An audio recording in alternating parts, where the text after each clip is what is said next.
Assalamu alaikum students. Today I will tell you about the congestive heart failure.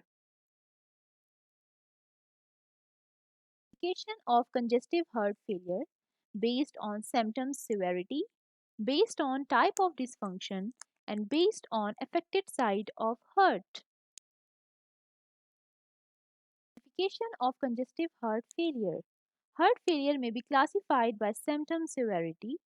The New York Heart Association functional classification is based on the amount of activity needed to elect symptoms from the patient. See the severity of symptoms. New York Heart Association heart failure classification. It classified heart failure into four types, which is the class 1, class 2, class 3, and class 4. You can see in class 1 there is no limitation of physical activity. Ordinary physical activity does not cause symptoms. In class 2, slight limitation of physical activity, comfortable at rest, ordinary physical activity cause symptoms. You can see in class 3, the heart is feel fatigue and the heart loses its activity, most marked activity. The heart marked limitation of physical activity, comfortable at rest but less than ordinary activity causes symptoms. And in class 4, you can see there is a severe limitation and discomfort, any physical activity, symptoms present even at rest. Even you are at rest, but the symptoms present.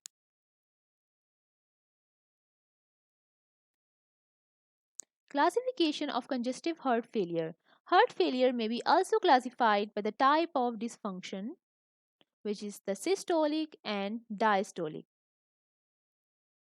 Classification, which is a type of dysfunction. In systolic dysfunction, there is an impaired contractility, while in diastolic dysfunction, there is an impaired feeling or relaxation. In systolic dysfunction, there is a thin, weak heart muscle, or in diastolic dysfunction, there is a stiff or thick heart muscle. There is a low ejection fraction in systolic dysfunction and normal ejection fraction in diastolic dysfunction. In systolic dysfunction, the etiologies are ischemic heart disease, chronic hypertension, dilated cardiomyopathy, and myocarditis.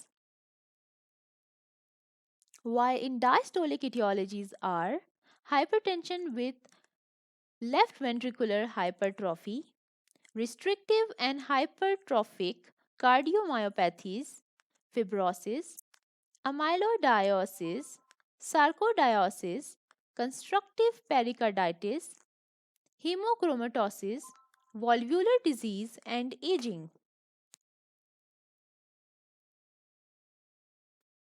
Classification on the basis of affected side of heart. The left side of the heart comprises the functional unit of the left auricle and left ventricular together with the mitral and aortic valves.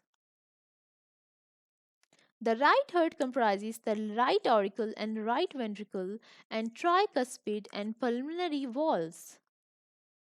Here you can see the aorta, left atrium, pulmonary valve, aortic valve, mitral valve, left ventricle, blood flow flows throughout the heart.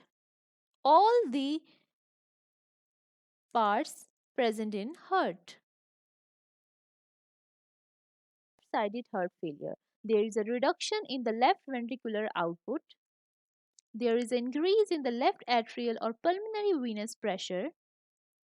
There is an acute increase in the left atrial pressure causes pulmonary congestion or pulmonary.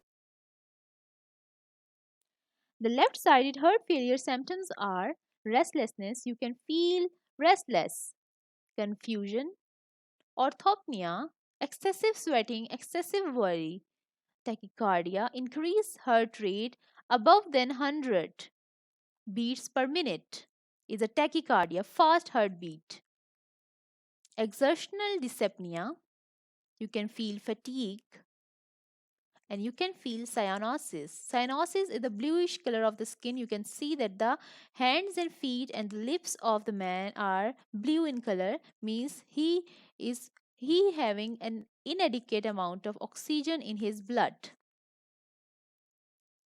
Paroxysmal nocturnal dyspnea, elevated pulmonary capillary wedge pressure, pulmonary congestion whose symptoms are cough, crackles, wheezes, blood tingled sputum, and tachypnea. The right-sided heart failure, which is the reduction in right ventricular output for any given right atrial pressure. Causes of right heart failure include the chronic lung disease, cor pulmonale, multiple pulmonary emboli, and pulmonary valvular stenosis. Right heart failure is also known as cor pulmonale, whose symptoms are maybe secondary to the chronic pulmonary problems, which means cough, distended jugular vein. You can see the jugular vein of the neck is extended or distended, anorexia, and complaints of GI distress. There is a weight gain, there is a dependent edema. Edema, you can see the lady legs and feet are swollen, which means she having edema. You can feel the fatigue, you have the increased peripheral venous pressure, you have the ascites. Ascites means the patient having swollen abdomen, means there is a lipid or liquid accumulation inside the abdomen. It also includes symptoms also includes the enlarged liver and spleen, which is also known as hepatosplenomegaly, means enlarged hepatocytes and enlarged spleen. Biventricular heart failure, which includes the failure of the left and right heart, may develops because the disease process such as the dilated cardiomyopathy or ischemic heart disease. It affects both the ventricles or because disease of the left heart leads to chronic elevation of the left atrial pressure, pulmonary hypertension, and right heart failure. You can see the clinical features of the left and right heart failure. In the left heart failure, there is a raised jugular venous pressure of the neck, while there is the most increased in the jugular venous pressure in the neck of right heart failure as compared to left heart failure. There is a pulmonary edema in left heart failure, while in right heart failure there is a no pulmonary edema. There is a cardiomegaly in left heart failure, while no megaly in the right heart failure. There is a pleural effusions in left heart failure, while there is a hepatomegaly in right heart failure. There is a ascites in right heart failure, while no ascites present in the left heart failure. The edema, which is known as pitting edema, is less in left heart failure, while there is an increased peripheral pitting edema in the right heart failure. I will tell you about the stages of heart failure. The stages of heart failure includes the stage A, stage B, stage C, and the stage D. At the stage A, there is a high risk with no symptoms. The risk factors are the risk factor reduction, patient and family education is the main target to decrease the stage A. In stage B, we can treat the patient with the hypertension, we can treat the patient with the ACE inhibitors or 81 blockers in all the patients and the beta blockers, and the patients have to treat hypertension, diabetes, dyslipidemia, and treated with the ACE inhibitors or 81 blockers in some patients. In stage C, there is a structural disease, previous or current symptoms, and we give the patient ACE inhibitors and beta blockers in all the patients.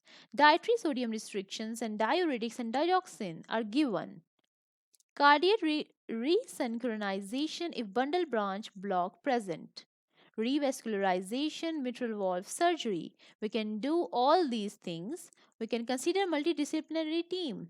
We can give the aldosterone antagonist nicotinidenine. At the stage D, which is the refractory symptoms requiring special intervention, we gave the patient inotropes, VAD, transplantation, and hospice.